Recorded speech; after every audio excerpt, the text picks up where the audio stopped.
Yo, what's going on, guys? Bill here, Classic Rock and Metal Review. Time for another bootleg review. This one for Rainbow's Another Final Vinyl. It is a single silver press CD on the Black Box label, title number 47 in their catalog, or 047.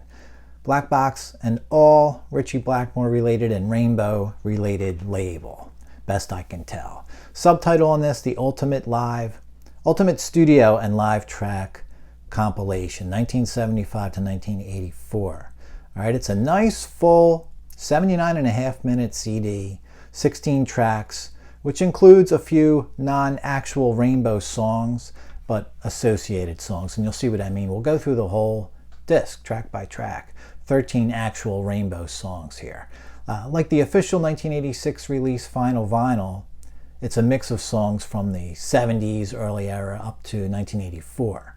Also mostly live, and more so than that, most songs are a combination or matrix versions, combining all sorts of mixes together with, for example, one mix in the left speaker, one in the right, etc. We'll go through all that and I'll let you know what works and the few that don't, that are on here, that are like that. At the end, we'll go over all the artwork, give you our overall rating, basically on the CD itself, incorporating the artwork as part of the overall rating. But we'll give our separate rating to the sound and a separate rating to the material before we give it an overall. All right, first overall rating to this drink today. It's not even 10 in the morning, but I'm going to do some Jack and Coke. And I had a horrible night's sleep. I was up most of the night, but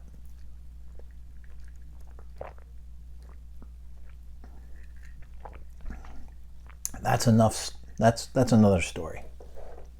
All right, that's pretty good, of course. All right, so this is my first Black Box label CD. Very nice overall product, all right? I don't own Final Vinyl, by the way. Closest thing I have to Final Vinyl would be the double album, Best of Rainbow. And then it incorporates everything from the first album on up to this one. And this one, I think, came out in 1981. So this would be the closest thing to Final Vinyl I own. I really like the mix of hearing just different vocalists. I mean, for example, All Night Long, then Man on the Silver Mountain, Lost in Hollywood, Jealous Lover. There's a killer. Is that a B-side, I think? That's awesome. Long Live Rock and Roll. That's just side one. You guys get the drift. All right. I just want to point out that I'm a relatively new fan of Rainbows, generally speaking. A lot of you guys probably like them since like high school and stuff. I had one or two friends that were a little into them, but I didn't buy any Rainbow until when these guys came out. I got them all pretty much the same time. The deluxe editions, Rising, Long Live Rock and Roll, and also On Stage. I want to say these are around 2012. So that would be the first time I really owned any Rainbow. Now, back in the day, I had the first album taped off my cousin's CD. I was in my late teens. All right. Now, as far as other Rainbow, besides that Dio era, I only own a bootleg of Down to Earth rough mixes. Okay. Has most of the songs I think that are on Down to Earth are on here in demo form. All right, but I think there's one or two that still aren't, and the only other thing I own is Straight Between the Eyes, so that the only Joe Len Turner that I own. So I'm not like a Rainbow aficionado. I just want to point that out, that this might be why this album's a little more interesting to me than some of you other guys might think. Now, as far as live Rainbow, bootleg wise, I have two, and they both just got them in the last few months. The popular Definitive Atlanta from '78, solid one there. And this Outrage, London '81, which I really love this show, man. I really dig this era. I feel a rabbit hole a-coming, all right, with Rainbow lately, man. And actually, there's a Rainbow in one of these bootleg boxes behind me that we'll be getting to soon enough. All right, so I just wanted to give you that little background because it might influence how I feel about the record a little bit.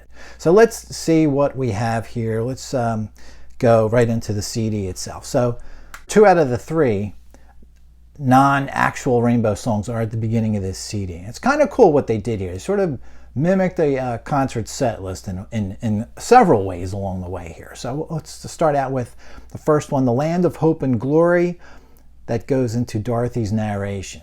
Just played over the PA system at concerts. But what's pretty cool here is that these aren't just live recordings of what the band was playing over the PA. They're actual recordings from albums. In the case of Land of Hope and Glory, it's the Chicago Symphony Orchestra pulled from a vinyl album. And then direct from the film Wizard of Oz, Dorothy's narration. So you're just hearing the actual, basically studio versions of what the band used live. So they're your first 2 tracks. So let's get into some music. The 3rd track is Kill the King. The original mix is on the left. And from that deluxe edition I just showed you from 2012, on the right, the rough mix, and original on the left, as I said. So of course they're similar versions, but kind of a little bit of a cool tweak on old favorite, sort of stereo dueling versions, if you will. Next up, track number 4. So we start out with the classic Dio era. Now we get into what was an opener on the 81 tour, I believe, with Spotlight Kid, Joe Lynn Turner here. Nice cool riff on this one. I dig this song a lot. Live in Boston in this case. Boston Orpheum, to be exact, May 7th of 81, which I know is out there on Gray Market. I've seen a Cleopatra label, another label called Purple Pyramid. It almost sounds like the crowd's removed. When this song starts, it just starts right out with guitar. So it's live, but it almost sounds studio, basically. So I don't own this Boston. I'm out to get this one.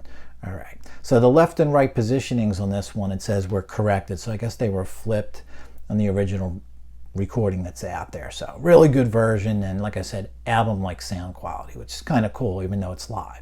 Next up, 5th song in, Eyes of the World. Man, I love this tune. And here we are, some Graham Bonnet era stuff. So they use 2 rough mixes for the music, and they add vocals on top. So another interesting sort of tweak on an old favorite, I guess you'd say. 6th up, 6th song, Man on the Silver Mountain. It says cozy version. So what they did here was basically removed the original drum track, lifted Cozy's drums from the On-Stage album, deluxe edition, and placed it over the debut album version. So, it's a great idea, but it's just really not the best sound on the drums. They really sound a little distant. They sound kind of slappy or echoey, and a bit flat, honestly. So it doesn't really convey the force of Cozy Powell very well to me. All right, it's interesting enough. It's a great thought, And Black Box apparently did a lot of work on this, This wasn't just to throw together another final vinyl. This was, some mixing, remixing done. So some points for effort there, but falls a little short, I think, on that one. So next up, 7th track, I Surrender. Live at Budokan, 1981. One of the soundboards that's out there from that tour. Pretty good. All right, not my favorite song from that era. What little I've heard of that era, have the one album and have heard some concerts. Not my favorite song. It's probably single material, I guess is what they were going for there. Next up, this one really kills. This is my favorite version of this song now, honestly. Gates of Babylon, 8th track. You have, check this out. There's 2 Don Kirshner rock concert versions from the deluxe edition. First track being the live appearance, that's on your left speaker. Outtake version from Don Kirshner's rock concert is on the right. All right, so as you know, or maybe you didn't, but you know now, the band pre-recorded the music. They recorded it live in studio, so it would sound live, but they were just miming on their instruments. But Dio sang live, so we have him singing live as an outtake in one speaker, and singing live from the actual appearance that made it on the TV on the other speaker on the left side. It's a really cool vocal battle between Ronnie James Dio and Ronnie James Dio. It's like there's 2 of them on stage singing. And, for the most part, it sounds almost lined up. But man, when it's not lined up, it's really pretty awesome. He's holding notes longer, staggers some words, and it creates this sort of echo effect, but with it being left and right speaker. It's a pretty awesome experience. All right, that was my favorite track on here. Number 9, Catch the Rainbow. And here we got a live version, Budokan, Tokyo from 1984, March specifically, from the Live in Japan 1984 album. And I have to say, I'm a fan of Joe Lynn Turner, as I said earlier. This song isn't as great as Dio's version, though. That's, it's never going to be with him trying to do Dio. Sorry. But it is musically really good. And when I gave this a second listen, I kind of really started to dig it even more. Now the vocals aren't as great, but I do like how the song sounds. Musically, it's really solid otherwise. I like the backgrounds, the female background singers that are in here, which I didn't remember hearing when I listened to this Outrage, this London 81, and it's on here. So I really want to get back to this now to catch the rainbow. I really like that. It's one of my favorites on here. Next up, this might be my favorite, right behind Gates of Babylon, Stargazer live from Monsters of Rock 1980. This is a 3-version mix. Check this out. On the left, digitally remastered album. In the center channel, Monsters of Rock Live at Donington limited edition 2 CD DVD set version. And on the right, a Light in the Black box set version. All right, so this is my first time hearing Graham Bonnet do this tune. Or it's been a long time. I might have listened to this once online a decade ago. It's been a while. All right, pretty cool version. I really like Graham doing, he does a good version of Dio, in my opinion. This is a cool song. All right, so by the way, as I mentioned earlier, what a rabbit hole this rainbow. Digging into these various sources that were used here to be able to do this little show. All right, some awesome stuff out there to be had. Man, my wallet and credit card better look out. That's all I could say. All right, next up, track number 11, Lost in Hollywood. Vocal and guitar solo are from the Rough Mix, using the down-to-earth Rough Mix Redux and the regular deluxe edition. That's how we assemble a new version of Lost in Hollywood. Sounds really good to me. I'm not familiar with the regular album though, so I can't detect what the difference is, to be honest with you, but I love this tune. It sounds good here. Next up, Death Alley Driver live from Definitive Cardiff 1983. This was a concert in Wales, September 15th of 83, and I like this tune. Joe Lynn Turner stuff again. I'm down with that. Anybody There, another Matrix version on the right side, originally from the Bent Out of Shape album, and on the left side, the Polar Mix outtake from the Light in the Black box set once again. So another Matrix version as mentioned before. A Light in the Black, the song from the Rising Deluxe Edition. Guys familiar with that? You got 2 completely different mixes of that album, a New York mix and an LA mix. And I always like the LA mix better, you know? It just sounds better. I don't know. The New York mix, from what I recall, has a sort of hiss and a little bit of echo to it. But what we get here is the entire LA mix in the center channel, which I think is the better mix, like I said, so that's cool. New York mix is on the right. The Rough Mix is on the left. So another pretty cool, interesting Matrix version. All right, I can't say it. I notice major difference with what's in my head normally when I think about this song, but every mix here, as you can see, is unique. So Black Box really did some work, as I mentioned. And from a Rainbow specialty label, they kind of know what they're doing. And that's what's cool about these specialty labels that only mostly cater to one band. They have everything in their arsenal, as you can see. So next to last, Dio live, Long Live Rock and Roll from the Omni in Atlanta. Kind of oddly enough though, after all these custom mixes, and to also use something that's readily commercially available, you know, and the song was on vinyl already, live from the Omni. So, all right, Long Live Rock and Roll from June 24th of 78. The source here is Definitive Atlanta, which I just have a cheap CDR version of it, but here it is nonetheless. I guess at some point I'll pick up the silver press of this. Why the hell not? It's live Dio with Rainbow, right? Might as well preserve that definitive preservation, as these Japanese sites like to say. Definitive press. All right, we all know this tune well. Show recorded for radio broadcast, so it sounds really good. But honestly, that's probably the worst sounding thing on this whole disc. We close out the CD with the song Somewhere Over the Rainbow from the film, not, you know, like a live PA source, just like earlier. And the other fanfare and dialogue edited out. If you remember that scene in the movie, there's some other things going on while she's singing the song. So all that other stuff's edited out. So it's cool that you're not just hearing the outro and the earlier stuff in distance from concerts. You know, it's the actual sort of film and records. All right. Possibly tapes the soundboard would use to broadcast at the shows. I didn't look into that to see if these were what they actually played at the shows, but I'm sure recreated to be as such. All right, so recreating a show here, so to speak, with those intros, all right, and so forth. So another final vinyl, very cool collection of material here, almost entirely unique versions, most of which work well. There's one or two that are just okay, but definitely points for effort. You know, Man on the Silver Mountain comes to mind as probably one of the songs that doesn't work great.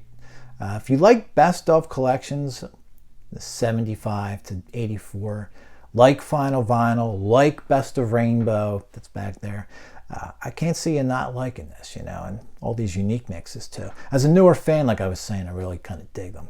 As stated earlier, my first black box title, all right? So let's go over the packaging. I already told you it's a single silver press CD. That's automatic points for that, right? As you can see, it's in a jewel case, okay? And on the front, you can see through the title on the side. I kind of like that. That's something that's been going on for years, though, with bootlegs and stuff. So what we got? Just the basic little font there, Rainbow, another Final Vinyl on the side.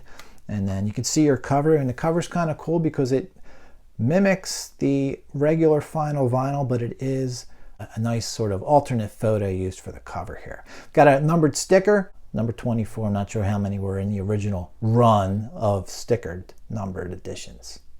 When you flip open the front cover onto the inside, it's just a single tray card, no booklet or anything, but kind of cool. You get all those pictures of the various lineups of Rainbow. Ritchie in the center is the largest photo. Pretty cool. There's the CD itself. Ritchie, I guess on stage somewhere. Not sure what those stage props are behind him. Maybe you guys can let me know. All right. And then behind the CD, all right, another shot of Ritchie. That's a pretty cool shot. All right. Always cool when they put something back there. On the back cover, nicely themed font on the titles. Specific info for each song. Everything that I already told you is right there on the CD itself. All right, for the most part. And I like how they kept the whole Final Vinyl style with that booklet-looking hole punch thing, gold, black. Pretty cool job there on the artwork for sure. So final word with this thing, nice presentation of fairly popular songs. Not a whole lot of deep stuff on there, but presented in very unique ways, which is pretty cool. If you enjoy hearing those comps, here's another pretty cool one. Very nice packaging. It's silver press, mix of studio and live. All right. That Outrage I really kind of liked, and now I want to get back to it even more after listening to this. All right. So 5 live 80 to 84 songs on here. Cool to hear to me, which, you know, other than that Outrage, new to me, all those versions for the most part, and that Atlanta song at the end. All right, so studio quality on the intros and outros, kind of a nice touch. All right, kind of a concert format overall was pretty cool. So sound mostly a 10. Couple of those live songs maybe in the 8 or 9 range. So overall the sound's like a solid 9. Performance wise, very good to excellent. At least a 9 or 10 out of that on those. Of course, these songs are pretty much great. Packaging, I'd have to go, I guess, another 9 or 10 on that. So overall, I'm going to give this a solid 9, this pickup as a CD. Another Final Vinyl. Black box is the label. Couldn't locate the year of this thing. The history of this release is a little sketchy, but I feel like it was within the last 4 or 5 years, something like that. It's fairly newer, all right? But I don't know the exact year of the release on this one. But all right, can't go wrong with a nice mix of Rainbow. Guys, that's going to do it for now. Next bootleg review is going to be Pink Floyd release. Awesome, incredible. And do have another unboxing. I have a half dozen or more different shopping trips to record stores, bootlegs, etc. to go through. So another one of those coming up soon. Guys, I'll catch you all later. Peace.